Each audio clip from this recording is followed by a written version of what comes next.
आज अल्हम्दुलिल्लाह सातवां पारा मुकम्मल और आठवां पहला निस्फ तरावी में तिलावत किया गया।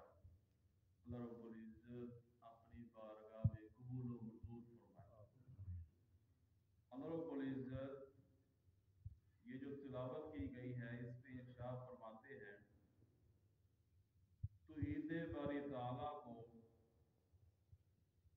कि कुरान पाक के तीन मौजू हैं। सबसे पहले है तौहीद बारी ताला, नंबर दो रिसालत नबवी अलैहिस्सलातु वस्सलाम और नंबर तीन आखिरत। तौहीद बारी ताला कि अल्लाह रब्बुल इज्जत को यकता समझना, एक मानना, ज़ातो सिफात और सिफात के तकाज़ों में किसी को शरीक ना ठहराना, ये तौहीद कहलाती है। और इसकी जो जिद और मुखालिफ है वो है शिर्क, यानी कि अल्लाह रब्बुल इज्जत की ज़ातो सिफात और सिफात के तकाज़ों में किसी को बराबर शरीक करना, इसको शिर्क कहते हैं।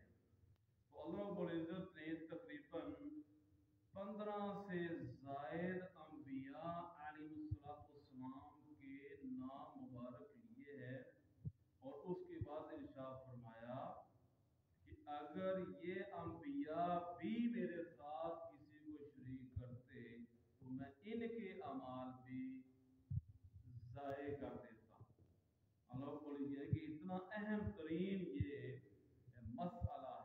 हजरत इसहाक अलैहिस्सलाम का अल्लाह रब्बुल इज्जत से नाम लिया, व याकूब हजरत याकूब, नूह अलैहिस्सलाम, हजरत दाऊद, सुलेमान, अय्यूब, यूसुफ, मूसा, हारून, जकरिया, यहया, ईसा, इलियास, इस्माइल, यसा, यूनुस, लूत, इन तमाम अंबिया के नाम लेने के बाद अल्लाह रब्बुल इज्जत इरशाद फरमाते हैं कि अगर ये थोड़ा सा भी मेरे साथ किसी को शरीक करते, ये हमें समझाने के लिए, अंबिया अलैहिस्सलाम मासूम है, वो ऐसा गुनाह नहीं करते, लेकिन हम सबको समझाने के लिए वलौ